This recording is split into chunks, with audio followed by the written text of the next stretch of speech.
সম্মানিত মুসল্লিয়ান ইকরাম, আমি আমার নিজেকে এবং আপনাদেরকে আল্লাহর তাকওয়া অবলম্বনকে অনুরোধ জানাচ্ছি। যেই তাকওয়া অবলম্বনকে আল্লাহ তাআলা আমাদেরকে যে কোনো বিপদ থেকে উদ্ধার করার ওয়াদা তিনি দিয়েছেন, আর আল্লাহ থেকে উত্তম ওয়াদাকারী, সত্য ওয়াদাকারী আর কেউ নেই। তিনি তার ওয়াদা অবশ্যই বাস্তবায়ন করবেন।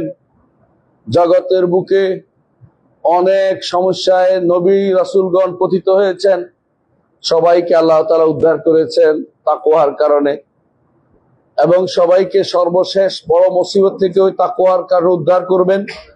আল্লাহ তাআলা কোরআনে কারীম বলেছেন, তিলকাল জান্নাতুল্লাতী নুরিসু মিন ইবাদিনা মান কানা তাকিয়া। আমার বান্দাদের মধ্যে যারা মুত্তাকি, তাদেরকে আমরা জান্নাতের ওয়ারিস বানাবো। মুত্তাকি না হলে কেউ জান্নাতে যেতে পারবে না। তাকওয়ার এলিমেন্টস পরিপূর্ণ না হলে জান্নাতে যেতে পারবে না। ময়লা নিয়ে জান্নাতে যাওয়া যাবে না। গুনাহ, বেদাত, শিরক, কুফর, নিফাক, এগুলি নিয়ে কেউ জান্নাতে যেতে পারবে না। এগুলির মধ্যে কিছু ভয়াবহ আছে, যেগুলি থাকলে কোনোদিনে কেউ জান্নাতে যেতে পারবে না। তা হচ্ছে, কারো মধ্যে যদি নিফাক থাকে, কারো মধ্যে যদি কোনো কুফর থাকে, কারো মধ্যে যদি কোনো শিরক থাকে, তাহলে সে কোনোদিনই জান্নাতে যেতে পারবে না। আবার কিছু আছে ময়লা, এই সমস্ত ময়লার মধ্যে জান্নাতে যাওয়ার প্রতিবন্ধক তার মধ্যে কিছু আছে, যেগুলো আপনি যদি দীর্ঘদিন হয়তো আপনি আযাব ভোগ করবেন, অথবা আল্লাহ তাআলার রহমতে কারো সুপারিশে অনুমতি প্রাপ্ত হলে কেউ সুপারিশ করবে, অথবা আল্লাহ তাআলা তাকে বাঁচিয়ে দিবেন। বিভিন্ন কারণে হয়তো সে পার পেয়ে যাবে, কিন্তু কোনোদিন কোনো ব্যক্তি পূর্ণ মুত্তাকির অবস্থায় না গিয়ে জান্নাতে যেতে পারবে না। তাকওয়ার বিরোধী প্রত্যেকটি কাজ জান্নাতে যাওয়া বিরোধী। তাকওয়ার বিরোধী প্রত্যেকটি কাজ জান্নাতে যাওয়া বিরোধী। যদি জান্নাতে যেতে দেরি হয়, এটাকে সহজ দেরি মনে করেন না। দুনিয়ার বুকে আমরা বিপদ আপদে অনেক সময় এতই অধৈর্য হয়ে পড়ি, হয়তো সেটা কয়েক বছর বা কয়েক মাস, কিন্তু সেখানে কয়েক হাজার বছর হয়তো আপনাকে আগুনে জ্বলতে হবে, হাসরের মাঠে অবস্থান করতে হবে। এসব মূল কারণ হচ্ছে তাকওয়া বিরোধী যে প্রবণতা আমার মধ্যে এসেছে, সেটা থেকে মুক্ত হতে পারি নাই, দুনিয়ার বুকে মুক্ত হওয়ার সুযোগ হয় নাই। এই জন্য প্রত্যেক খতিব সবসময় তিনি খুতবা দিয়ে শুরুতেই এই কথা বলেন যে ইত্তাকুল্লাহ, আল্লাহ তাকওয়া অবলম্বন করেন। এই তাকওয়া না হলে আপনি কোনোদিন জান্নাতে যেতে পারবেন না। এই জন্য আল্লাহ নিজে বলে দিয়েছেন, তিলকাল জান্নাতুল্লাতী নুরিসু মিন ইবাদিনা মান কানা তাকিয়া। আমাদের বান্দাদের মধ্যে যারা তাকওয়ার অধিকারী হবে, তাদেরকে জান্নাতের ওয়ারিস বানাবেন তিনি। আর তাকওয়ার যদি কোনো অধিকারী হতে হয়, জান্নাতের ওয়ারিস হতে হয়, তাহলে অন্তরটা পরিপূর্ণ পরিচ্ছন্ন হতে হবে। শিরক থেকে, কুফর থেকে, বেদাত থেকে, গুনাহ থেকে পরিপূর্ণ না হওয়া পর্যন্ত জান্নাতে যেতে পারবেন না। আল্লাহ তাআলা এর জন্য বলছেন, ইয়াউমা লা ইয়ানফাউ মালুন ওয়ালা বানুন ইল্লা মান আতাল্লাহা বিকলবিন সালিম। সেদিন সম্পদও কাজে লাগবে না। দুনিয়াতে অনেক সম্পদ রেখে গেছেন, আল্লাহর রাস্তায় কাজে লাগান নাই, সেগুলি কাজে লাগবে না। কিন্তু যেগুলো আল্লাহ হাতে দিয়ে দিয়েছেন সেগুলো কাজে লাগবে। আল্লাহর হাতে দিয়ে দিয়েছেন সেগুলি কাজে লাগবে, কিন্তু যেগুলো আপনি রেখে গেছেন সেগুলি আপনার কোনো কাজে লাগবে না। যদি না আপনার সন্তান আপনার জন্য দান করে থাকে, তাহলে সেটা কাজে লাগবে, কিন্তু আপনি রেখে চলে গিয়েছেন সেগুলি সেদিন কোনো কাজে লাগবে না। সন্তানও সেদিন কাজে লাগবে না, কিন্তু যদি নেক সন্তান হয় সেটা আপনার কাজে লাগবে। দুনিয়াতেও আখিরাতেও কাজে লাগবে। দুনিয়াতে কাজে লাগবে, আপনার নাম যশ হবে, আপনার পক্ষ থেকে তিনি ইলম বিতরণ করবে, আপনার জন্য দোয়া করবে। আখিরাতে এই দোয়া আপনার কাজে লেগে যাবে। রাসূলুল্লাহ সাল্লাল্লাহু আলাইহি ওয়াসাল্লাম বলেছেন, হাসরের দিন কোন ব্যক্তি দেখবে যে তার আমল নামায় এত আমল যুক্ত হয়েছে, থেকে সেটা এত কিছু করেনি, তখন বলবে বিস্তিগফার ওয়ালাদিকা লাক, তোমার সন্তান তোমার জন্য যে ইস্তিগফার করেছে, ক্ষমা প্রার্থনা করেছে, সেটা তোমার কাজে জমা হয়েছে। সন্তানকে সম্পদে পরিণত করুন, আপনার সন্তানকে সম্পদে পরিণত করুন। সন্তানকে সম্পদ আহরণের একটা অস্ত্র বানাবেন না।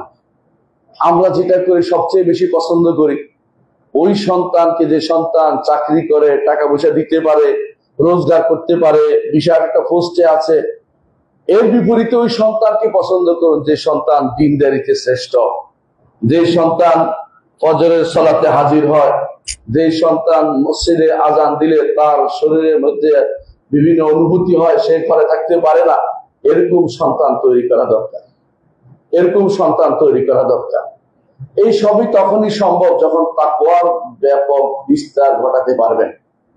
তাকওয়া অর্জন করতে হলে কি করতে হবে? যেহেতু আপনি জেনেছেন, এতক্ষণ আলোচনায় জেনেছেন যে তাকওয়া অর্জন না করলে আখিরাতে জান্নাতে যেতে পারবেন না। আল্লাহ বলে দিয়েছেন জান্নাতে যেতে হলে তাকওয়া থাকতে হবে। এই তাকওয়ার স্তরগুলো একটু জেনে নিই। তাকওয়ার সর্বনিম্ন স্তর সেটা হচ্ছে ঈমান, কিন্তু থাকতেই হবে। নিম্ন, কিন্তু এটা নিম্ন না, অর্থাৎ এতটুকু থাকাই লাগবে। কম বাড়তি প্যারামিটার বাড়বে, অসুবিধা নাই, যতটুকু না থাকলে না, তা হচ্ছে ঈমান থাকতে হবে। ঈমান আপনার থাকতে হবে।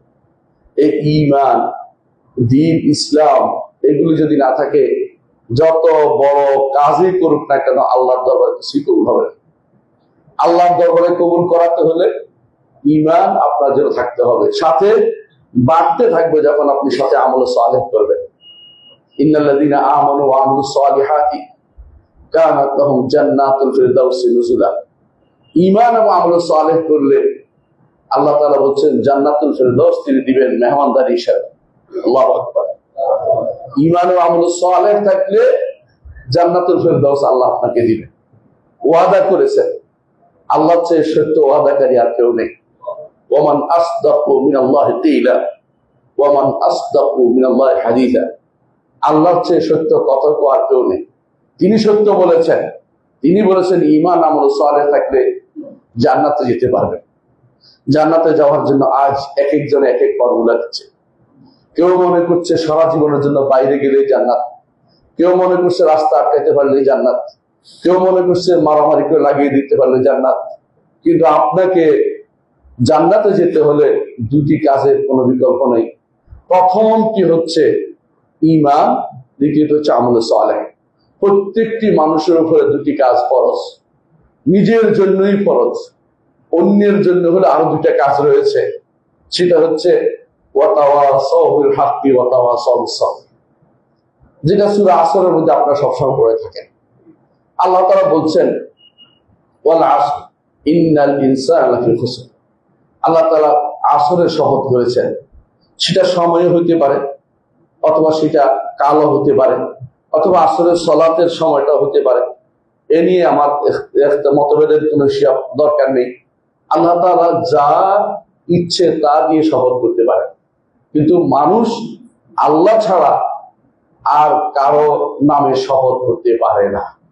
মানুষ আল্লাহ ছাড়া কারো নামে শপথ করতে পারে না। আল্লাহ তার গুণ শুধুমাত্র তার শপথের জায়গা, এর বাইরে আর কিছু দিয়ে শপথ করতে পারে। আল্লাহ তাআলা তিনি সময়ের শপথটা এই জন্য করেছেন, কারণ মানুষের জীবনটা পুরোটাই সময়। আপনার যে সময় অতিক্রান্ত হয়ে গেছে, বৃদ্ধ বয়সে এসে তখন বুঝতে পারবেন আমার বয়সে আসলে যে বিরাট ভুল হয়ে গেছে, অনেক কিছু করতে পারতাম, করতে পারিনি। কোরআনকে আরো মুখস্থ করতে পারতাম, করতে পারিনি। সে সময় আর ফিরে পাবেন না। এই জন্য এই যে সময় পার হয়ে গেছে, এর মধ্যে আপনি কি করবেন আল্লাহ তাআলা এটা আমাকে জানিয়ে দিয়েছেন। বলছেন মানুষ ক্ষতিগ্রস্ততায় লিপ্ত থাকে। ইন্নাল ইনসানা লাফি খুসর, অর্থাৎ বেশিরভাগ মানুষই ক্ষতিগ্রস্ততার মধ্যে থাকে। লাফি খুসর অর্থ হচ্ছে এটাই যে ক্ষতিগ্রস্ততার মধ্যে জীবন অতিবাহিত করে। কেউ ঘুমিয়ে কাটিয়ে দেয়, কেউ খেলাধুলায় কাটিয়ে দেয়।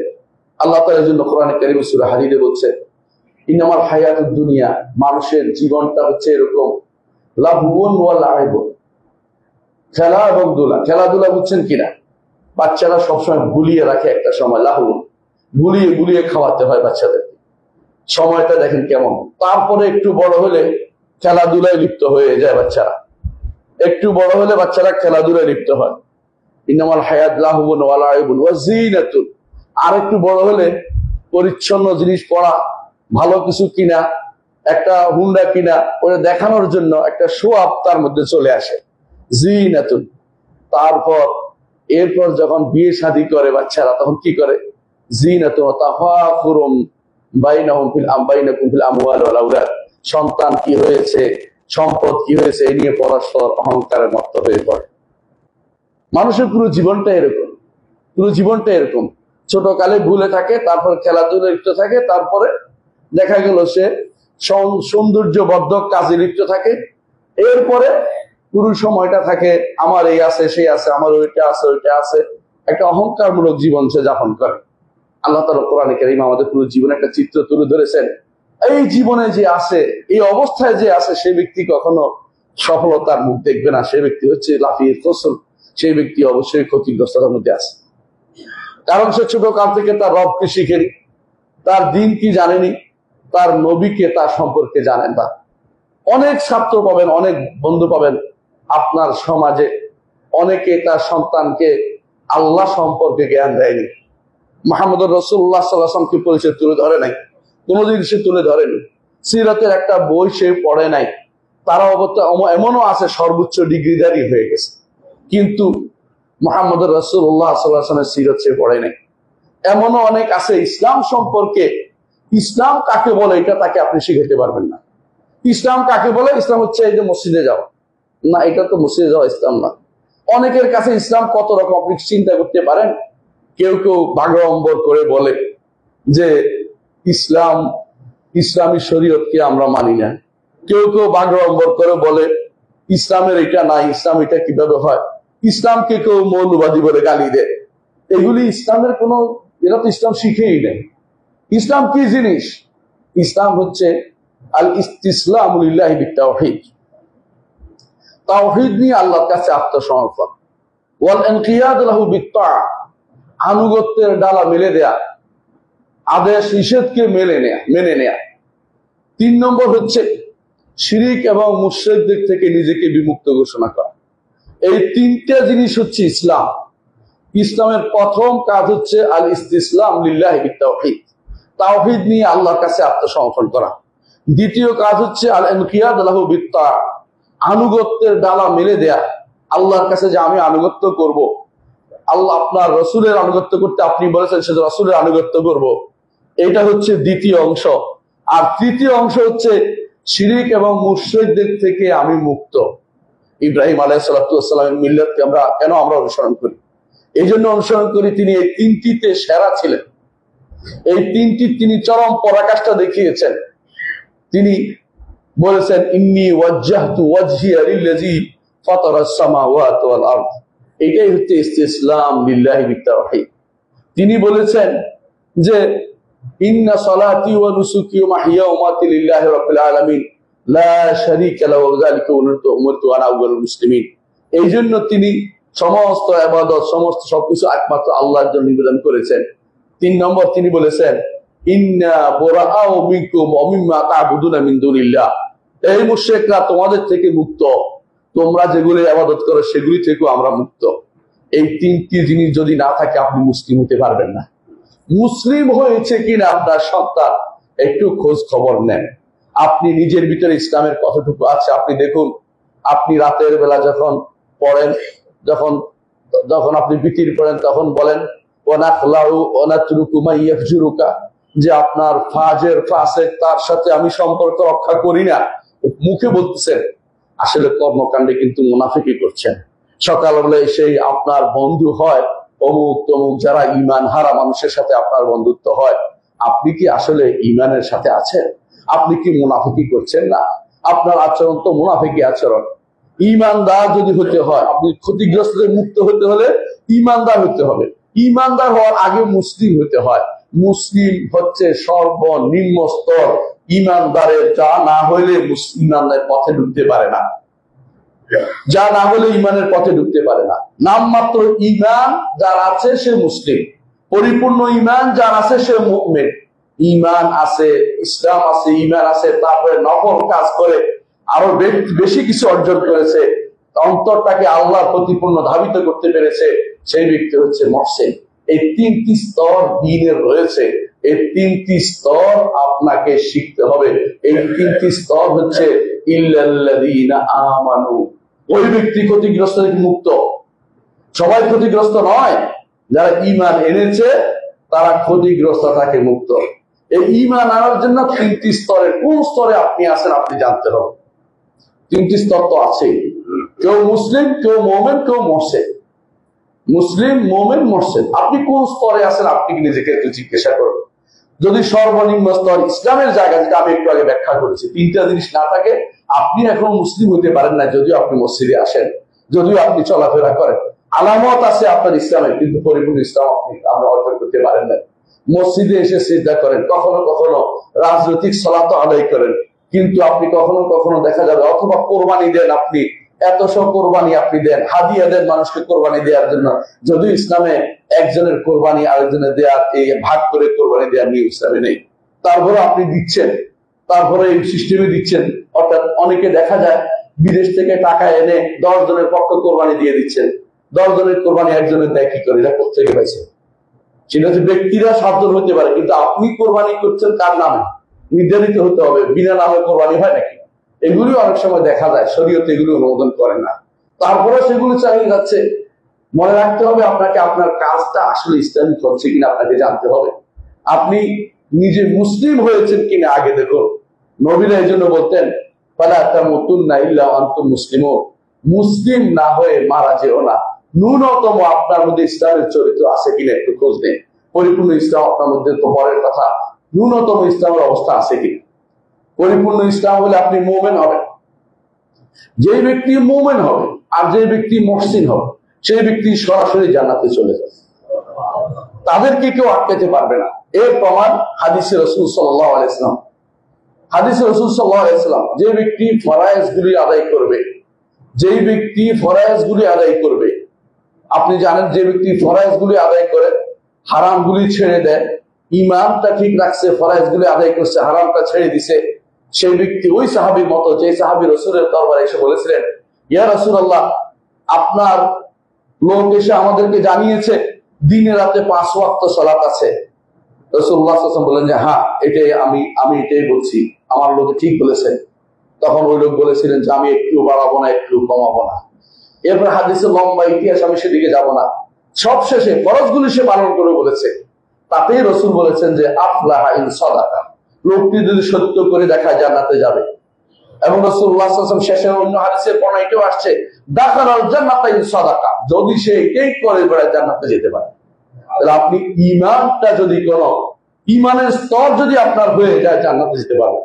তারপর যদি মুহসিনের স্তর উপরে উঠে যান, লা ইয়াজালু আবদি ইয়াতাকাররাবু ইলাইহি বিন-নওয়াফিল, আমার বান্দার উপর যা আমি ফরজ করে দিয়েছি তাছাড়া কোনো কিছু দিয়ে আমার নৈকট্য অর্জন করতে সে পারবে না। বেশি নৈকট্য অর্জন করতে হলে ফরজের প্রতি গুরুত্ব দিতে হবে, এটা বলেছেন। তারপর বলেছেন এরপরে বান্দা যখন নফল সালাত আদায় করতে থাকে, নফল কাজ করতে থাকে, নফল ইবাদত করতে থাকে, তখন বান্দা আরো নিকটবর্তী হয়ে যায়। তখন তার চিন্তা চেতনা, আমার চিন্তা চেতনা, আল্লাহ যেটা চিন্তা, আল্লাহ যেটা আমার জন্য পছন্দ করেন সেটা তার পছন্দ হয়ে যায়। আল্লাহর পছন্দের বাইরে তার হাত চলে না, পা চলে না। এটা হাদিসে কুদসিতে তিনি আল্লাহ তাআলা বলে দিয়েছেন। তখন এই বান্দার স্তর হয়ে যায় মুহসিনের স্তর। মুহসিন যারা, আল্লাহ বলছেন ইন্নাল্লাহ ইউহিব্বুল মুহসিনিন, মুহসিনদেরকে আল্লাহ ভালোবাসেন। এই মুহসিনরা সবার আগে জান্নাতে যাবে।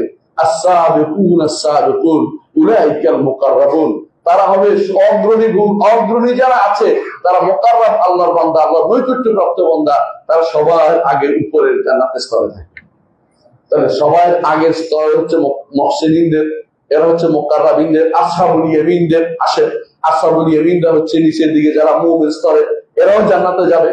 মুসলিম যারা শুধুমাত্র নাম মাত্র মুসলিম, ফরজ আদায় করেছে, মাঝে মধ্যে ছুটে গেছে, কিন্তু ঈমানের কোনো ঘাটতি হয় নাই। ঈমানের ঘাটতি বুঝেন কিনা? আল্লাহ সম্পর্কে ঈমানটা বিশুদ্ধ ছিল, ফেরেশতা সম্পর্কে ঈমানটা বিশুদ্ধ ছিল, তাকদীর সম্পর্কে ঈমানটা বিশুদ্ধ ছিল, আখিরাতের প্রতিটি বিষয় ঈমান শুদ্ধ ছিল। তারপরে তার আল্লাহ রাসূলুর উপর ঈমানের বিষয়টা শুদ্ধ ছিল। কিতাবের উপর ইমানের বিষয়টা শুদ্ধ ছিল, এইগুলিতে কোনো সমস্যা হয়নি। সালাতের ব্যাপারে হয়তো তার কোনোদিন ছুটে গেছে, কোনোদিন আবার কাজা করেছে, হারামের ব্যাপারে কোনোদিন উল্টাপাল্টা চলেছে। এই লোকগুলি মুসলিম পর্যায়ে, ইমান ঠিক থাকার পরে যদি কোনো ফরজে ত্রুটি হয়ে যায়, হারামে কোনোদিন ঢুকে যায়, এরা হচ্ছে মুসলিম পর্যায়ের লোক। এরা কিন্তু সরাসরি জান্নাতে যাবে এমন কথা বলা হয়। এরা আটকে পড়বে, হাসরের মাঠে হিসাব দিতে দিতে অবস্থা খারাপ হয়ে যাবে। তারপর যখন পৌঁছেরাত পার হবে, কেউ কাটা পড়বে, কেউ নিচে পড়ে যাবে, কেউ বা হাত পা কাটবে, কেউ একেবারে ছিন্ন ভিন্ন হয়ে কোন রকমের টেনে টুনে জান্নাতের দিকে যাবে, কেউ পড়ে থাকবে, আসতে পারবে না। রসুলের সুপারিশ তখন হবে। রসুল বলতে থাকবেন, সে পৌঁছেরাতের পারে দাঁড়িয়ে তিনি বলতে থাকবেন, আল্লাহুম্মা সাল্লিম সাল্লিম, আল্লাহ আমার উম্মতের জন্য সালাম দিন, আমার উম্মতকে নিরাপদ করে দিন। সেই সময় রসুলের সুপারিশ থাকবে। সেই সময় রসুল যখন চলে যাবে, আর কিছু পড়ে গেছে, রসুল সুপারিশ করতে সরাসরি চলে যাবেন, আল্লাহর দরবারে সিজদা করবেন, আল্লাহ অনুমতি দেবেন, আবার সিজদা করবেন, আবার সিজদা করবেন, আবার অনুমতি দেবেন, আবার সুপারিশ করবেন। রাসূলুল্লাহ সাল্লাল্লাহু আলাইহি ওয়াসাল্লাম সেদিন আপনার জন্য সুপারিশ করবেন। এক মানুষ, যে মানুষ আপনার জন্য কেঁদেছে, যে মানুষ আপনার সবচেয়ে আপনজন, এই মানুষের চেয়ে আপনজন আর কেউ হতে পারে না। আপনজন যদি থাকে, শ্রেষ্ঠ আপনজন তিনি হচ্ছেন মুহাম্মদুর রাসূলুল্লাহ সাল্লাল্লাহু আলাইহি ওয়াসাল্লাম। এই মানুষটি আপনাকে রেখে তিনি একা জান্নাতে থেকে যাবেন না। ততক্ষণ পর্যন্ত আপনি না যাচ্ছেন, তিনি বারবার আসবেন। কিন্তু শর্ত একটাই, আপনার মধ্যে ঈমানটা থাকতে হবে, ঈমানের সামান্যতম অংশ থাকতে হবে। পরিপূর্ণ মুমিন হইতে পারেন নাই। ইসলামের যে তিনটা জিনিস বলেছে এগুলি আছে, এই তিনটা জিনিস আছে, কিন্তু ছুটে গেছে মাঝে মধ্যে কিছু ইবাদতে উল্টাপাল্টা হয়ে গেছে। গুনাহ কে না করে? কুল্লু বনি আদম খাত্তা ওয়া খায়রুল খাত্তাইনা তাওয়াবুন। বনি আদম প্রত্যেকেই ভুল করে, উত্তম ভুলকারী হচ্ছে যে তওবা করে। নিরাশ হওয়ার কোনো সুযোগ নেই। যে ব্যক্তি নিরাশ হবে সেই ব্যক্তি শয়তানের ধোঁকায় পড়ে গেছে। অনেক ছেলে আমার কাছে এসে বলে, আমি তো এই গুনাহ করেছি, আমাকে গুনাহ বলতেছিল। তোমার গুনার ফিরিস্তি আমি শুনতে চাই না। তোমার এবং তোমার রবের মাঝে রেখে যাও। যে গুনাহ তুমি প্রকাশ করো না, প্রকাশ করতে যেও না। তুমি তোমার রবের কাছে সবকিছু বলো। আর ওয়া ইন্নাহু লা ইয়াগফিরুদ যুনুবা ইল্লা আনতা, এই আল্লাহ আপনি ছাড়া গুনাহ কেউ ক্ষমা করবে না। এই কথা তুমি ভালো করে জানো, বলো, প্রতিদিনই বলো। এটা শুধু অন্তর দিয়ে আল্লাহর কাছে বলো। আল্লাহ তাআলা ওয়াদা করেছেন, ইয়া ইবাদিয়াল্লাযিনা আসরাফু আলা আনফুসিহিম লা তাকনাতু মির রাহমাতিল্লাহ, হে আমার বান্দারা যারা নিজের নফসের উপরে ইসরাফ করেছো, গুনাহ করেছো, বাড়াবাড়ি করেছো, নফসের উপরে জুলুম করেছো, লা তাকনাতু মির রাহমাতিল্লাহ, আল্লাহর রহমত থেকে নিরাশ। আপনি তো কাউকে হত্যা করেননি, হয়তো গুনাহ করেছেন, কোনো অন্যায় কাজ করে বসেছেন, নারীর দিকে তাকিয়েছেন, কোনো খারাপ চিত্রের দিকে তাকিয়েছেন, এগুলো যত কিছুই করেন না কেন, আল্লাহর কাছে কায়মানবিককে তওবা করে আল্লাহ সব ক্ষমা করে দিবেন। আল্লাহ সব ক্ষমা করে দিবেন। ইন্নাল্লাহ ইয়াগফিরুয যুনুবা জামিআ, কোনটাই রাখবেন না, সব তিনি ক্ষমা করে দিবেন। কিন্তু শর্ত হচ্ছে তওবাটা ধরে রাখতে হবে। তওবা করছি বললে হবে না। আপনি আর দ্বিতীয়বার ওই কাজের দিকে যাওয়ার চিন্তা করবেন না। তারপরে যে আবার গুনাহ হয়ে যায়, এর অর্থ এই নয় যে আপনার তওবা কবুল হয় নাই। হয়েছে, শয়তান আপনাকে আবার ধোঁকা দিয়েছে, আবার তওবা করবেন, সমস্যা কি? যখন বনি আদমকে সৃষ্টি করা হয়েছিল, শয়তান চ্যালেঞ্জ দিয়েছিল যে আমি লা আহতানিকান্না যুররিয়াতাহু ইল্লা কালিলা, এদেরকে আমি সবগুলিকে আমি পথভ্রষ্ট করে ছাড়বো। আল্লাহ তাআলা বলছিলেন, আমি তাদেরকে ক্ষমা করব যতদিন তারা আমার কাছে ক্ষমা চায়। আল্লাহ তাআলা আপনার জন্য হাত বিছিয়ে রেখেছেন, যেন রাতে যারা গুনাহ করেছে তাদেরকে ক্ষমা করার জন্য দিনের বেলা তিনি হাত প্রসারিত করে রাখেন। আমার বান্দারা আসো, তোমাকে ক্ষমা করুন, আমি ক্ষমা চাইতে জানি না। আবার যারা দিনের বেলা গুনাহ করেছে, রাতে তিনি হাত প্রসারিত করে রাখেন। হাদিস এটা, যে যাতে আল্লাহ তাআলা আপনাকে ক্ষমা করেন। কিন্তু আমরা তো ক্ষমা চাচ্ছি না। এত ক্ষমা চাওয়ার পরেও যারা ক্ষমা নিতে পারেনি, মরে গেছে, হাসরের মাঠে আল্লাহ তাআলার দয়া কিন্তু আপনার জন্য হবে। তিনি বলেছেন, আফানাজআলুল মুসলিমিনা কাল মুজরিমিন মা লাকুম কাইফা তাহকুমুন, একটা মুসলিমকে মুজরিমের জায়গায় আমি রাখবো না। মুসলিমের জায়গা অবশ্যই এক সময় সে বের হবে, কিন্তু শর্ত হচ্ছে মুসলিম থাকতে হবে, আমৃত্যু মুসলিম থাকতে হবে। আমৃত্যু মুসলিম থাকতে হলে প্রথম কাজটি হচ্ছে আল ইসতিসলাম লিল্লাহি বিত তাওহীদ, তাওহীদের জায়গাতে কোনো ছিট যেন না ধরে, তাওহীদের জায়গাতে কোনো আচর যেন না লাগে, তাওহীদের জায়গায় কোনো ক্ষতি যেন না হয়, ওই জায়গাতে নিরাপদ থাকে, এটা খেয়াল রাখতে হবে আমাদেরকে। 1 নম্বর। 2 নম্বর, আল্লাহর আনুগত্য করব এই ওয়াদা করেন, আনুগত্য করব না সেটা বলেন না। আল্লাহর বিধানকে কোনোভাবেই অবজ্ঞা করা যাবে না, শরীয়তকে মেনে নিতে হবে, আল্লাহর শরীয়তকে প্রবর্তনের চিন্তা করতে হবে। আল্লাহর শরীয়ত নিজের ঘর থেকে শুরু করে রাষ্ট্র পর্যন্ত সব জায়গায় আল্লাহর শরীয়তকে মেনে চলতে হবে। 3 নম্বর হচ্ছে আমি ঈমানদার, আলাদা, আমি আলাদাই চিন্তা করতে হবে। ঈমান এনেছি, সবার সাথে মিলেমিশে ঐক্য করি, ওটা ইসলামের মধ্যে নাই, ওটা ইসলামের মধ্যে নাই। আর যারা এই জাতীয় চিন্তা চেতনা নিয়ে বসে আছেন, তারা ইসলামের মধ্যে তারা কাজ করছেন না, ইসলাম মুসলিম হতে পারেন নাই। আমরা কোনো ব্যক্তিকে কাফের বলছি না, কিন্তু সামষ্টিকভাবে যারা এই কাজ করবেন তারা কাফের, ঈমানদার হতে পারেন না। ঈমানদারের কাজ হচ্ছে অবশ্যই কি হতে হবে, বেরি হতে হবে, ওয়ালা এবং বারা, অবশ্যই তাকে মুক্ত থাকতে হবে কুফরি থেকে এবং কাফেরদের থেকে মুক্ত। আমি তার সাথে কোনো সম্পর্ক রাখতে পারি না। আমাদের সমাজে প্রচলিত আছে প্রথমে কোরআন, তারপরে গীতা, তারপরে ত্রিপিটক, তারপরে অমুকটা পাঠ। ইসলামে যে ব্যক্তিটা অনুমোদন দিবে সে কাফের হয়ে যাবে। ইসলাম কখনো এটার সাথে একসাথে হতে পারে না। আল্লাহ তাআলা কোরআনে কারীম বলে দিয়েছেন, ওয়ালা তালবিসুল হাক্কা বিল বাতিল। আল্লাহ তাআলা বলেন বাতিল এবং হককে মিশে ফেলিও না। ইমাম কাতাদা রাহমাহুল্লাহ বলেন, যেটা তাবরী রাহমাতুল্লাহ তার তাফসীরে উল্লেখ করেছেন, ইমাম কাতাদা বলেন অর্থ হচ্ছে আয় লা তালবিসুল আদিয়ানা বিল ইসলাম, ইসলামের সাথে অন্য কোন দিনকে একসাথে করতে পারবে না। এই জন্য একসাথে উল্লেখ করা, আমরা যারা দিন মানি, বাইতে ইব্রাহিমী অনেকে বানাইছে, যে ইব্রাহিমের দিন বলে একটা 3টে ঘর বানাইছে, এক পাশে মুসলমানদের মুসলিমদের মসজিদ, আরেক পাশে খ্রিস্টানদের, আর পাশে ইহুদিটা। এইটা যারা বানাইছে তারা মুসলিম থাকতে পারে না, ইসলাম থেকে বেরিয়ে গেছে। এটা মুসলিম করতে পারে না। মুসলিম তার দ্বীনকে নিয়ে এতেজার, দ্বীনকে নিয়ে যে সম্মানের পথে সে থাকবে। কেন সেটা বললাম, আমাদের তো হারানোর সব, ওরা তো কাফের, ইহুদি নাসারা যে কাফের কোনো সন্দেহ নেই। ওরা যে কোনো জিনিস ছাড়তে পারে, যে কোনো জিনিস নিয়ে চলতে পারে। আমরা যারা মুসলিম, আমরা যদি ওদের সাথে মিশে যাই, আমাদের তো শেষ হয়ে গেলাম।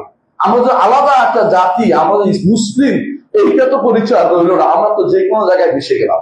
ওরা বাতিল যে কোনো জায়গায় ঢুকতে পারে, কিন্তু হক কোনোদিন যে কোনো জায়গায় ঢুকতে পারে না। হক হক আলাদা থাকতে হয়। হক যখন আসছে, ইসলাম যখন আসছে, অন্য সবগুলি বাতিল হয়ে গেছে। এইটা ঈমানদার যদি কোনো বিশ্বাস না করে, সে ব্যক্তি মুমিন থাকতে পারবে না। যদি মনে করে ইহুদি নাসারা হকের উপর আছে, সামান্যতম হক মনে করলেও সে ঈমানদার হবে না। ইহুদি নাসারাদের ইসলাম আসার পরে ইহুদি নাসারাদের কোনো গ্রন্থের দিকে তাকানোর কোনো সুযোগ নেই, এগুলি পড়ানোর কোনো সুযোগ নেই। মুহাম্মদুর রাসূলুল্লাহ সাল্লাল্লাহু আলাইহি ওয়াসাল্লাম প্রথম ইহুদিদের সাথে বা নাসারাদের সাথে মিল করে কথা চলতে পছন্দ করতেন। কারণ তখনও ইসলাম পরিপূর্ণ হয়নি। যেদিন ইসলাম পরিপূর্ণ হয়েছে, আল্লাহ তাআলা আয়াত নাযিল করলেন, আল-ইয়াওমা আকমালতু লাকুম দীনাকুম ওয়া আতমামতু আলাইকুম নি'মাতি ওয়া রাদিতু লাকুম ইসলামা দীনা। আজকের দিনে ইসলামকে তোমাদের জন্য পূর্ণ করে দিলাম। সেদিন থেকে আর কোন দ্বীনের দিকে তাকানোর কোনো সুযোগ আমাদের নাই, কোন দ্বীনের দিকে তাকানোর সুযোগ না। তাদের কোনো গ্রন্থ পড়া যাবে না, তাদের সাথে তাদের কিছু আমাদের মধ্যে শেয়ার করা যাবে না, তাদের কোনো বানানো কোনো নীতি আমাদের ঢুকানো যাবে না। আমরা তাদের বানানো নীতি ঢুকানোর সুযোগ, সেটা আমরা সংবিধিবদ্ধ করে ফেলেছি। আমরা যে সমস্ত জিনিস সংবিধিবদ্ধ করে ফেলেছি, এগুলি ইসলামের সাথে পরিপূর্ণ সাংঘর্ষিক। আমাদের সংবিধানে যে সমস্ত জিনিসগুলো আছে, ইসলাম এগুলি কখনো অনুমোদন করে না। ইসলামে কখনো এই যে আপনারা যেটা ঢুকিয়ে ফেলেছেন যে সমাজতন্ত্র, সোশ্যালিজম ইসলামে নাই। সোশ্যালিজম ইসলাম হইতে পারে না। ইসলামিক সোশ্যালিজম নাম দিলে ইসলাম হয়ে যাবে না। এটা কোনোদিন হাস্যকর জিনিস ছাড়া কিছুই নয়, এটা হতে পারে না। তারপরে ইসলামের নাম দিচ্ছেন আপনারা যে সেকুলারিজম, এটাও ইসলামে নাই। এটা ইসলাম যে ব্যক্তি বলবে এটা তো কাছাকাছি ব্যক্তি, ইসলাম বুঝে নাই, সে ব্যক্তি ইমানদার থাকতে পারবে না। ইসলামে ন্যাশনালিজমের কোন চিত্র নেই, ন্যাশনালিজম ইসলামে নাই। ইসলামে তথাকথিত ডেমোক্রেসি, এটারও কোনো ইসলামের অনুমতি নাই। এগুলি সবই হচ্ছে ইসলাম বিরোধী কাজ। আমরা যারা এগুলির স্বপ্ন নিয়ে বিমূঢ় হয়ে বসে আছি, আল্লাহর কাছে তওবা করে ফিরে আসুন। এগুলি ইসলামের বাইরের জিনিস, ইসলামে ঢুকানোর চেষ্টা করবেন না। ইসলামের সাথে মিলে যাচ্ছে, এটা আমাদের নীতি নয়। আমাদের নীতি হচ্ছে ইসলাম পরিপূর্ণ বাইরের সমস্ত নীতি পরিচর্য এইটা যতক্ষণ না হবে আপনি গোরাহা অভিজ্ঞ মহিমা তার এর ভিতরে আপনি প্রবেশ করতে পারবেন না। আপনি অবশ্যই মনে রাখতে হবে আপনার ইসলাম কাফের এবং কাফেরদের যাবতীয় নীতি থেকে নিজেকে বিমুক্ত ঘোষণা করতে হবে। আপনারা পড়েছেন 10টি কাজে ইসলাম থেকে মানুষ বেরিয়ে যায়। এর মধ্যে একটি হচ্ছে যে কেউ মনে করবে মুহাম্মদ রাসূলুল্লাহ সাল্লাল্লাহু আলাইহি ওয়াসাল্লাম নীতির বাইরে অন্য কারোর নীতি, এমনকি যদি খিজির আলাইহিস সালামের কথা হয় তাও নেওয়া যাবে না। তার অর্থ হচ্ছে যারা খিজির মতো, তিনি তো নবী ছিলেন, আমি বিশ্বস্ত মতে বিশুদ্ধ মতে তিনি নবী ছিলেন, অনেকে তাকে ওলি বলেন, বিশুদ্ধ মতে তিনি নবী ছিলেন। তো নবী থাকার পরে খিজিরের মতো তার থেকে আমরা নিতে পারতেছি না, তাহলে কাফেরদের নীতি কাফেরদের মতবাদ কিভাবে আমরা নিজের মধ্যে আনতে পারি? ইসলাম এটা কোনোভাবে অনুমোদন করে না, এটা আমাদেরকে জানতে হবে। তাহলে প্রথম কাজ, যদি ক্ষতিগ্রস্ততা থেকে মুক্ত থাকতে হয়, প্রথম কাজ কি করতে হবে? ইল্লাল্লাযীনা আমানু, ঈমান আনতে হবে। ঈমান আনার কথা বললে অনেকেই বলেন আমার বাপ দাদা 14 গোষ্ঠী আলেম ছিল, আমার 14 গোষ্ঠী ঈমানদার ছিল, এই বিরাট ফিরিস্তি টানতে চেষ্টা করে। কিন্তু মনে রাখবেন, ঈমান শুধুমাত্র বাপ দাদা দেখিয়ে চলে না, ঈমান আপনাকে নিতে হবে। ঈমান কাকে বলে? প্রত্যেকটি মানুষ নিজের মধ্যে ঈমানের অনুভূতি আছে কিনা দেখুন। ঈমান কাকে বলে? ঈমান হচ্ছে স্বীকার করে নেয়া। 5টি জিনিসের স্বীকৃতি দিবেন। আল্লাহর সত্তার স্বীকৃতি দিবেন, আল্লাহর কর্মের স্বীকৃতি দিবেন, আল্লাহর নাম ও গুণের স্বীকৃতি দিবেন, আল্লাহর অধিকারের স্বীকৃতি দিবেন। এই 5টি জিনিসের স্বীকৃতি যদি দিতে পারেন আপনি ঈমানদার হতে পারবেন। ঈমানদার হতে হলে আপনার আল্লাহ তাআলাকে মানতে হবে এক, তিনি একজন স্রষ্টা আছেন, যিনি সব কিছু সৃষ্টি করেছেন। আর দ্বিতীয়ত মানবেন তার কর্ম আছে, তার কর্ম জগতের সব কিছু তার কর্ম, তিনি ব্যতীত কেউ সৃষ্টি কিছু করে নাই, কোনো কিছু কেউ করতে পারে না, তিনি যদি না করেন, তিনি সবকিছু করেন, এটা ঈমান রাখতে হবে। তারপরে আল্লাহর নাম এবং গুণ। আল্লাহর নাম সম্পর্কে আল্লাহ বলেছেন ওয়ালিল্লাহিল আসমাউল হুসনা ফাদউহু বিহা, আল্লাহর সুন্দর সুন্দর নাম আছে, সেগুলো দিয়ে তাকে ডাকো। আল্লাহর সুন্দর সুন্দর নাম দিয়ে আল্লাহ তাকে ডাকতে বলেছেন। অনেকে বলে কি নাম ধরে ডাকবো তোমার, সে খুঁজে পায় না, আল্লাহর নামগুলি কোথায় গেল? আল্লাহর নাম ধরে, আল্লাহর নামের ওসিলা দিয়ে তাকে ডাকুন। আল্লাহ আপনি রহমান, এই ওসিলা দিয়ে রাখছি, আপনি আমাকে রহমত করুন। এইভাবে আপনি একটা একটা করে নাম অর্থ বুঝে আল্লাহর কাছে সেটার ওসিলা দিয়ে আহ্বান জানাবেন, আল্লাহ তাআলা সেটা কবুল করবেন। মুহাম্মদ রাসূলুল্লাহ সাল্লাল্লাহু আলাইহি ওয়াসাল্লাম যখনই বিপদে পড়তেন তখন তিনি আল্লাহর নাম এবং গুণ দিয়ে দোয়া করতেন, আল্লাহর নাম এবং গুণ দিয়ে দোয়া করতেন। দেখুন একটি হাদিস বলি, আপনারা হাদিসটা সবসময় জানেন, আপনারা আমল করে বিশ্বাস করি, এই সমাজে এই হাদিসটা আমল বেশি হয় আলহামদুলিল্লাহ। ছিল হচ্ছে মান রাসূলুল্লাহ সাল্লাল্লাহু আলাইহি ওয়াসাল্লাম বলেছেন, মানুষ যখন কোনো বিপদে পড়ে যায় তখন যদি সে বলে আল্লাহুম্মা ইন্নী আবদুকা ওয়া ইবনু আবদিকা ওয়া ইবনু আমাতিকা নাসিয়াতি বিয়াদিকা মাদুন ফিয়া হুকমুকা আদলুন ফিয়া কাদাউকা, হে আল্লাহ আমি আপনার দাস, দাসের ছেলে, দাসীর ছেলে, অর্থাৎ আমি একেবারে দিনহীন, আমি কেউ না, আমি সবচেয়ে বেশি নিকৃষ্ট একটা ব্যক্তি, দাস দাসী, আপনার দাস দাসীর ছেলে, আমি নিজেও দাস, আমার বাবাও দাস, আমার মাও দাসী, আমি এত হীন, নিজেকে দিনহীন ভেবে আল্লাহর সামনে পেশ করছেন। তারপর বলছেন নাসিয়াতি বিয়াদিকা, আমার যাবতীয় নাসিয়া, কপালের এই জায়গা আপনার হাতে, আপনি যেভাবে ইচ্ছে সেভাবে নিয়ন্ত্রণ করেন, কারণ এখানে মানুষের ব্রেন থাকে, সেটা নিয়ন্ত্রণ করে। মাদিন ফিয়া হুকমুকা, আপনি যা অর্ডার করেন সেটাই আমার হয়, আমি নিজে কিছু করতে পারবো না, যা চাইলেই আমি নিজেকে পরিবর্তন করে ফেলতে পারবো না, আপনার কাছে আমি শুধু নিজেকে সমর্পণ করছি। আসআলুকা বিকুল্লি ইসমিন হুয়া লাকা, আপনার কাছে আমি চাচ্ছি আপনার প্রত্যেকটি নামের ওসিলা দিয়ে। রাসূলুল্লাহ সাল্লাল্লাহু আলাইহি ওয়াসাল্লাম আল্লাহর নামের ওসিলা দিয়ে চাচ্ছে, এবং কি নাম? যেগুলি আপনি কোন বান্দাকে শিখিয়ে, বিকুল্লি ইসমিন হুয়া লাকা সাম্মাইতা বিনাফসাকা, যেগুলি নিজেকে নামকরণ করেছেন। আও আনজালতাহু ফি কিতাবিকা, অথবা আপনার কিতাবে নাযিল করেছেন। আও আল্লামতাহু আহাদান মিন খালকিকা, অথবা আপনার কোন সৃষ্টির কাউকে আপনি তা শিক্ষা দিয়েছেন। আও ইস্তাতারতা বিফি ইলমিল গায়বি ইনদাকা, অথবা গায়েবের ভান্ডারে রেখে দিয়েছেন, কাউকে জানাননি। আল্লাহর কিছু নাম তোলে গায়েবের ভান্ডারে রেখে দিয়েছে, কাউকে জানান নাই। আল্লাহর নামের এই জন্য নির্ধারণ করা যে 99টাই শুধু, এই কথা বলা যাবে না, বলতে হবে আল্লাহর অনেক নাম আছে যেগুলি আমরা জানি না, আল্লাহ যেগুলি জানিয়েছে এগুলি তাকে ডাকতে হবে। আল্লাহর গুণগুলি দিয়ে রাসূলুল্লাহ সাল্লাল্লাহু আলাইহি ওয়াসাল্লাম আল্লাহর কাছে আশ্রয় চাইতেন। আউযু বিইজ্জাতিল্লাহি ওয়া কুদরাতিহি মিন শাররি মা আজিদু ওয়া হাদার, যখন তিনি কোনো ব্যথা পাইতেন সেখানে হাত দিয়ে তিনি বলতেন আমি আল্লাহর ইজ্জত এবং কুদরতের আশ্রয় নিচ্ছি। যে আল্লাহ তাআলা ইজ্জত কুদরত, আল্লাহর গুণ দিয়ে ইয়া হাইয়্যু ইয়া কাইয়্যুম বিরাহমাতিকা আস্তাগীস, এভাবে নাম ধরে আল্লাহর কাছে উদ্ধার কামনা করতেন। এভাবে রাসূলুল্লাহ সাল্লাল্লাহু আলাইহি ওয়াসাল্লাম শিখিয়েছেন আমাদেরকে কিভাবে আল্লাহর কাছে উদ্ধার কামনা করতে হবে। আল্লাহর নাম গুণগুলি আমরা শিখার প্রয়োজনীয়তা অনুভব করছি না। অর্থাৎ আল্লাহকে চিনতে হলে নাম গুণ দিয়ে চিনতে হবে, চিনার আর কোনো উপায় নেই। এই মাধ্যম ছাড়া চেনার কোনো উপায় নেই, তার নাম গুণের মাধ্যমে তাকে চিনতে হবে। কারণ তাকে দেখিনি, তার মতো কাউকে দেখিনি, তার মতো কেউ নাই, কিন্তু তিনি তো আছেন, তাকে তো দেখিনি, তাকে একসময় দেখবো, যেখানে দেখার পরে সবচেয়ে বেশি আনন্দ আমরা অনুভব করব। তাহলে বোঝা গেল যে আমাকে আল্লাহর নাম ও গুণও জানতে হবে যদি ইমানদার হতে হয়। যদি ইমান যদি আপনার থাকে, নাম গুণ জানতে হবে, আল্লাহর নাম এবং গুণ সবগুলি স্বীকৃতি দিতে হবে, কোনটাকে বাদ দেওয়া যাবে না। আর সর্বশেষে এক ইবাদত, হক যেটা, এগুলো ইবাদত, এটা একমাত্র আল্লাহর জন্যই করতে হবে, আর কারোর জন্য ইবাদত করা যাবে না। এই পাঁচটি জিনিস যদি আপনি নিজ জীবনে সবসময় রাখতে পারেন, আপনি ইমানদার, ন্যূনতম ইমানদার হতে পেরেছেন। ন্যূনতম ইমানদার অর্থাৎ কোন রকম জান্নাতে যাওয়ার জন্য একটা পথ আপনার আছে, কিন্তু এরপরে যদি গুনাহগার হয়ে যান, ফরজ যদি ঠিক মতো আদায় না করেন, সেটা কোনটা? ইল্লাযীনা আমানু ওয়া আমিলুস সালিহাত। আমলে সালেহতে যদি আপনার ডিস্টার্ব হয়, তাহলে কিন্তু আপনার আবার আটকে গেলেন।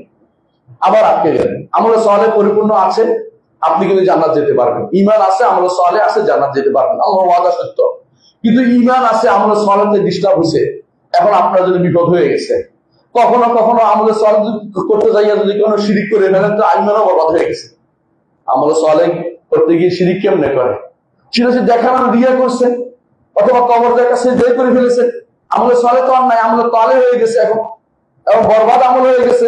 যে আমল করলে আপনার ঈমান নষ্ট হয়ে যায়, সে আমল তো করা যাবে না, যে আমল করে বোঝা যায় যে আপনি ঈমান থেকে দূরে সরে গেছেন, সে আমল করা যাবে না। আপনাদের এখানে অনেকেই আছে, আশেপাশে খুব কম, আলহামদুলিল্লাহ, ওই অঞ্চল থেকে, দক্ষিণাঞ্চল থেকে এখানে খুব কমই খারাপ জিনিস আছে। ওই অঞ্চলে যে সমস্ত শিরকের যে সমস্ত কবরগুলি আছে, সেখানে কবরকে প্রশ্রয় দিয়ে আপনি যদি ঈমানের দাবি করেন, তাহলে আপনি কিন্তু ঈমানদার হতে পারলেন না। দুর্ভাগ্যবশত যারাই আজ ইসলামের কথা বলে, তারা কেউ এ পর্যন্ত বলে নাই, আমরা দেখি নাই যে আমি ক্ষমতায় গেলে কবরগুলিকে, শিরকের আখড়াগুলোকে ভেঙে দেব। এই কথা কাউকে বলতে আমরা শুনি না। কেন? তারা ভালো করে জানে এটা বললে ভোটের সংখ্যা কমে যায়। তারা বলে এইটা বললে তাদের যে সমস্ত এরা আশেপাশে ঘুরঘুর করে, তারা অনেকেই সরে পড়বে, বলবে এই তো বাড়াবাড়ি করতেছে, এ তো ওয়াহাবিজম নিয়ে আসতেছে, এরা তো অমুক তমুক, একজনে মাথালি বলবে, একজন ওইটা বলবে। কারণ তাদের কাছে মূল ইসলামটা তাদের কাছে গ্রহণযোগ্য হতে চায় না, তারা ইসলামিক ফ্লেভার দিতে চায়, কোন ফ্লেভার দিয়ে পার হতে চায় একটা গোষ্ঠী আছে। অথচ প্রথম কাজ হচ্ছে ঈমানটাকে টিকিয়ে রাখার জন্য শিরকের আখড়াগুলি অবশ্যই উচ্চার করতে হবে। মুহাম্মদ রাসূলুল্লাহ সাল্লাল্লাহু আলাইহি ওয়াসাল্লাম মক্কায় যখন ক্ষমতা লাভ করলেন, কি করলেন? প্রথম আপনাদের কি মনে আছে? কাবার ভিতরে ঢুকে প্রত্যেকটি মূর্তিকে বের করেছে, ভেঙে ফেলেছেন, লাঠি দিয়ে আঘাত করে করে বলেছেন, জাল হাক্কু ওয়া যাহাকাল বাতিল ইন্নাল বাতিলা কানা যাহুকা। হক এসেছে, বাতিল চলে যাবে, বাতিল যাবারই। কাবার ভিতরে মূর্তি যদি রাসূল ভাঙতে পারেন, আপনি ক্ষমতায় গেলে কি ভাঙবেন একটু বলেন না? আপনি ইসলামিক হয়েছেন, আপনার দায়িত্ব রয়েছে, আমাদের দায়িত্ব সেটা নয়, আমাদের বলা পর্যন্ত দায়িত্ব। আপনার দায়িত্ব, যিনি ক্ষমতায় যাবেন তার দায়িত্ব, প্রথম কর্তব্য হচ্ছে ইসলামী রাষ্ট্রের প্রথম কর্তব্য হচ্ছে শিরিক মুক্ত ব্যবস্থাপনা তৈরি করা। শিরিকের কোন নীতি ঠিকানা থাকতে পারবে না। কবরগুলিকে ভেঙে ফেলার নীতি মুহাম্মদ রাসূলুল্লাহ সাল্লাল্লাহু আলাইহি ওয়াসাল্লাম দিয়েছেন। সহিহ মুসলিমে আসছে হাদিসটি, আলী রাদিয়াল্লাহু আনহুকে রাসূলুল্লাহ সাল্লাল্লাহু আলাইহি ওয়াসাল্লাম পাঠিয়েছেন যে আলী, যে তুমি যত উঁচু কবর দেখবে সবগুলিকে ভেঙে ফেলবে, যত বড় বড় মূর্তি দেখবে, মূর্তি বুঝেন কিনা, যেগুলো আপনাদের এখন বিশাল বিশাল নাম, ভাস্কর্য নাম দিয়েছেন, এগুলিকে ভেঙে ফেলার দায়িত্ব রাষ্ট্রপ্রধান। এই মূর্তিগুলো থাকতে পারে না, এই কবরগুলি থাকতে পারে না। আপনি তো ঠিকই খুব খুশি হয়ে মুসলিম রাষ্ট্র, ইসলামী রাষ্ট্র বলেন, কতটুকু ইসলামের ভিতরে আমরা আছি এখনো চিন্তা করে দেখুন, কতটুকু আমরা ইসলামকে প্রতিপালন করে যাচ্ছি। এই মূর্তিগুলো ভাঙার জন্য রাসূলুল্লাহ সাল্লাল্লাহু আলাইহি ওয়াসাল্লাম তার আপন লোক জামাইকে দায়িত্ব দিয়ে পাঠিয়েছেন।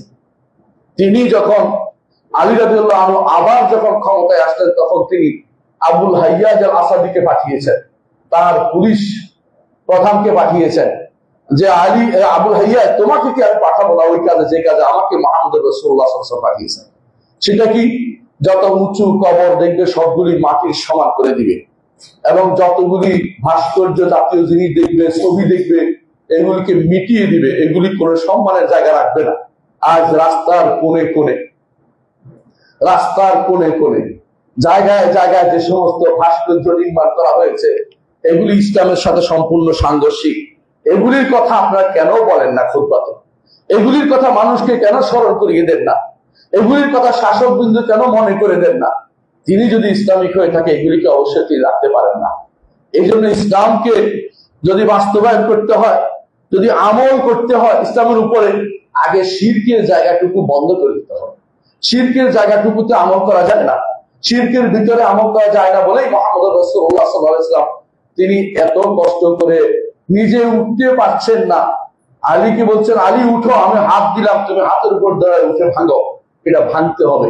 প্রথম কাবা ঘরকে পরিচ্ছন্ন করেছেন।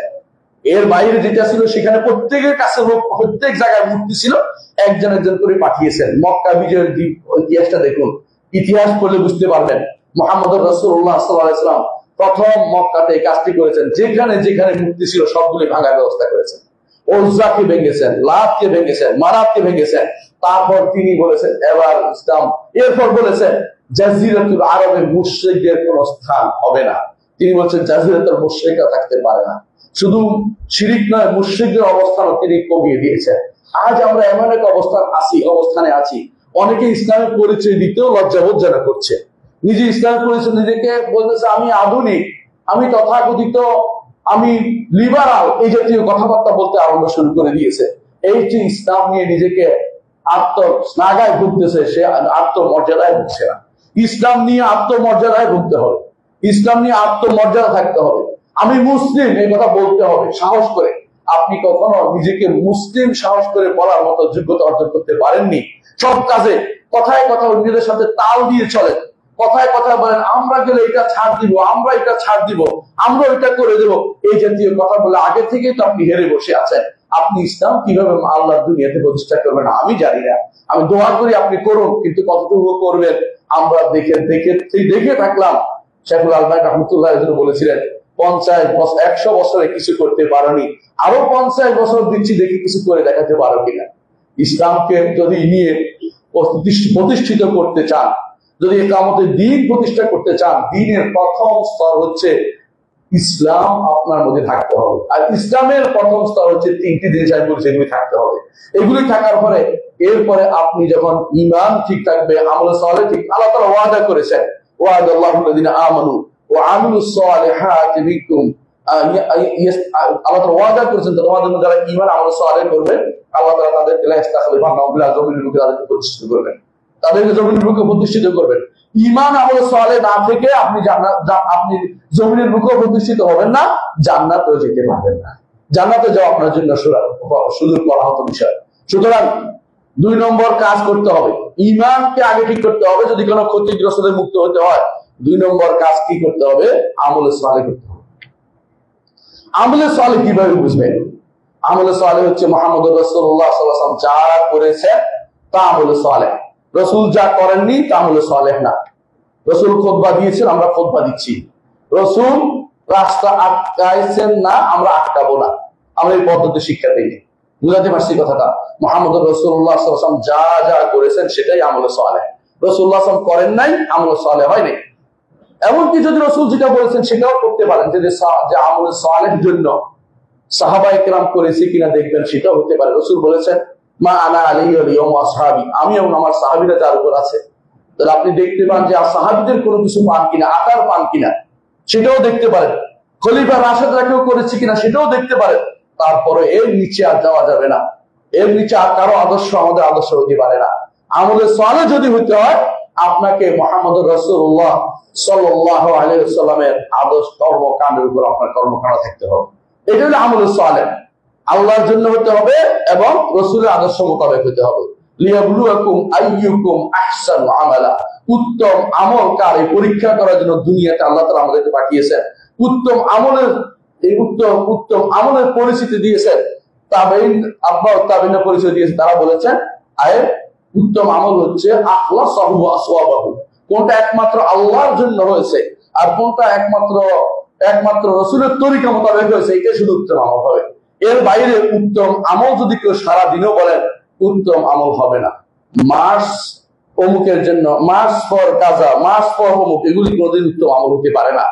এই সিস্টেম ইসলাম কোনদিন ছিল না। আপনি এটা দিয়ে ইসলামে কায়েম করার চিন্তা করেন না, এগুলি ইসলামে ছিল না। এগুলি হচ্ছে শো আপ, মানুষকে দেখানোর জন্য। এগুলি ইসলাম কোনো উপকার কেউ করতে পারবে না, এগুলি ইসলাম হয় না।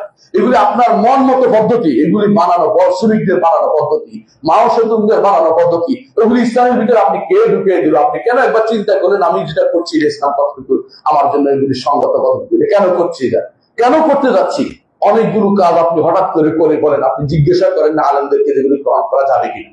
আপনি হয়তো এমন লোকদেরকে জিজ্ঞাসা করেন যারা এই ফিতনায় আগে থেকে নিপতিত রয়েছে, এদেরকে জিজ্ঞাসা করে আপনি আমলগুলি করে যান। এগুলি ইসলামের কোন নীতির ভিতরে পড়ে না।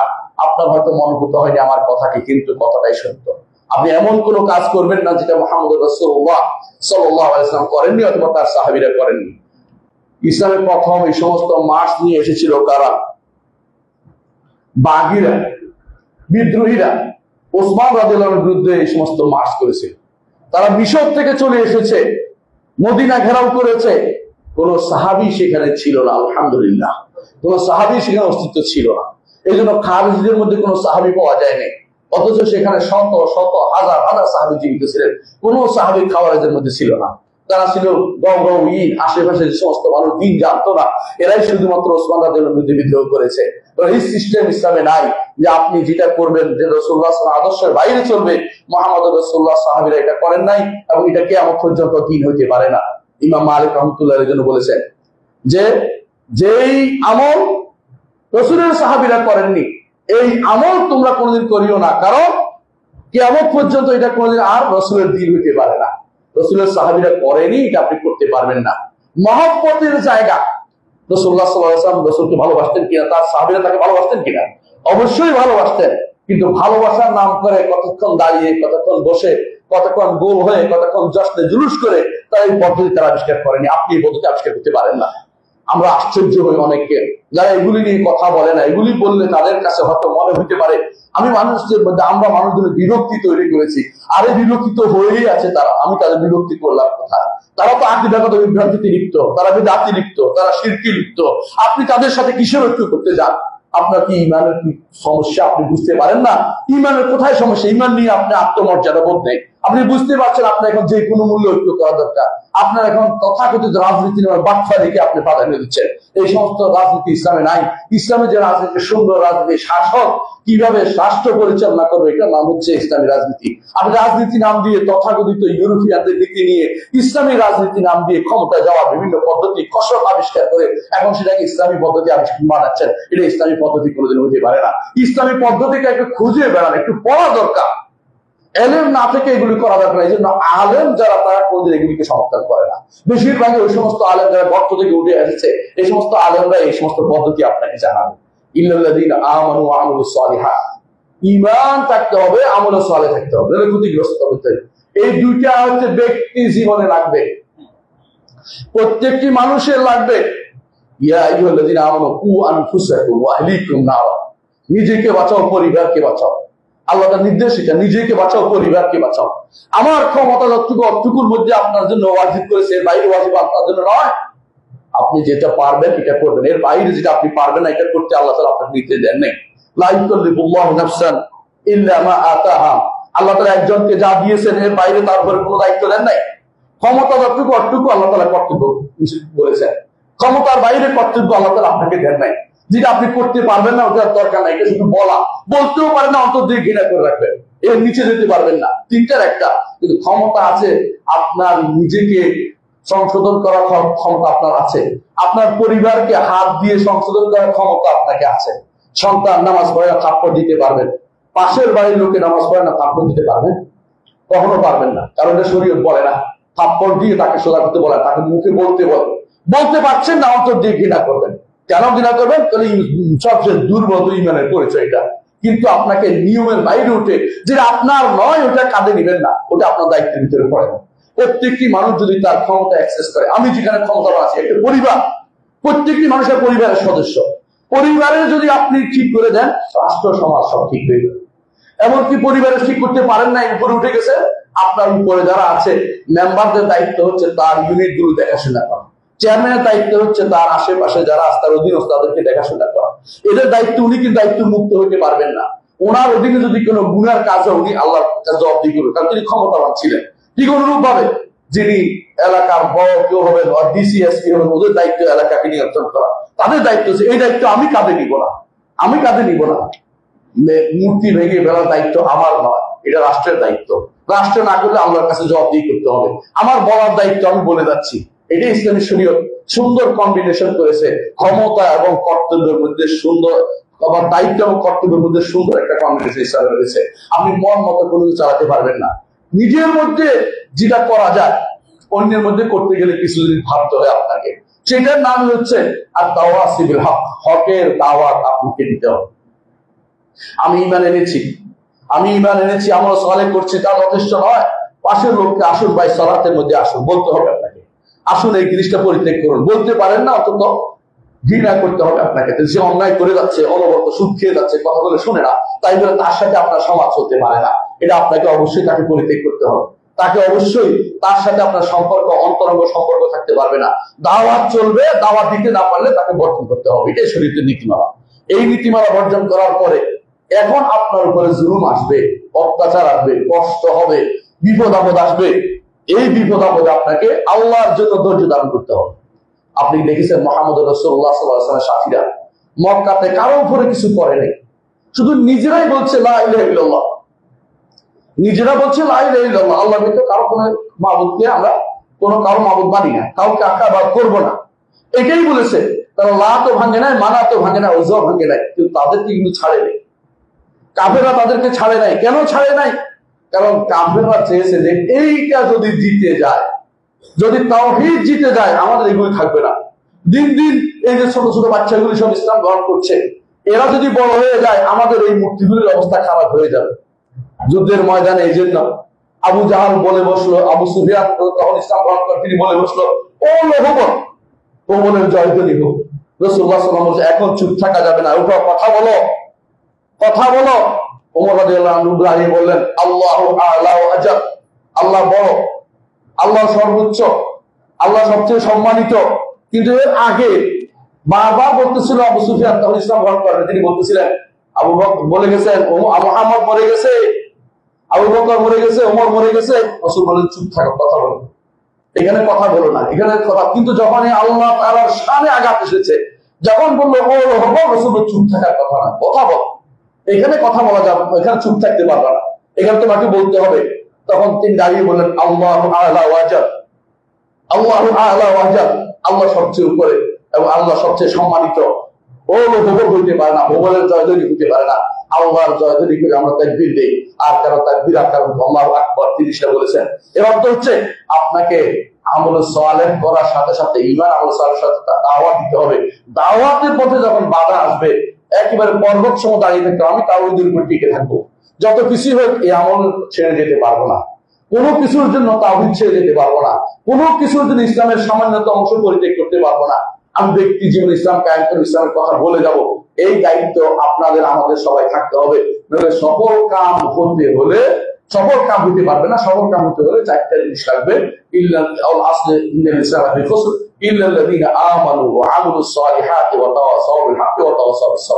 প্রথম দুইটা নিজের জন্য, সেই দুইটা নিজে অপরকে কিভাবে দাওয়াত দিবেন, কিভাবে সবর করবেন, একে অপরকে তাওয়াসি বিস সবর, নিজে সবর নয় শুধু, আরেকজনকে সবরের উপদেশ দিবেন যে ভাই দ্বীনের উপর অটল থাকো, দ্বীনকে ছেড়ে যেও না। দুনিয়ার ফিতনায় ভরে গেছে, দুনিয়ার মানুষ এখন শুধু ফিতনায় নিপতিত। কত ফিতনা যে আসছে হিসাব করতে পারবেন না। কাদিয়ানি ফিতনা আসছে, এরপরে আসছে হাদিস অস্বীকারের কাজী ফিতনা, এরপরে আসছে যে মানুষদেরকে কাম পাখির বলার ফিতনা, এরপরে বোমাবাজির ফিতনা। ফিতনার কোনো শেষ নাই। এই সমস্ত ফিতনা থেকে বাঁচতে হলে আপনাকে ঈমান, আমল সালেহ এবং তাওয়াসিবিল হক ওয়া তাওয়াসিবিস সবর করতে হবে, এবং মুহাম্মদুর রাসূলুল্লাহ সাল্লাল্লাহু আলাইহি ওয়াসাল্লাম তার সাহাবীদের আদর্শ মেনে চলতে হবে। এই সাহাবীদের আদর্শ মানার নামই হচ্ছে মানহাজ। আকীদা এতক্ষণ বলেছি, এখন মানহাজের কথা বললাম। যতক্ষণ পর্যন্ত আপনার কর্মকাণ্ড কোন সাহাবীদের সাথে মিলবে না, রসুলের আমলের সাথে মিলবে না।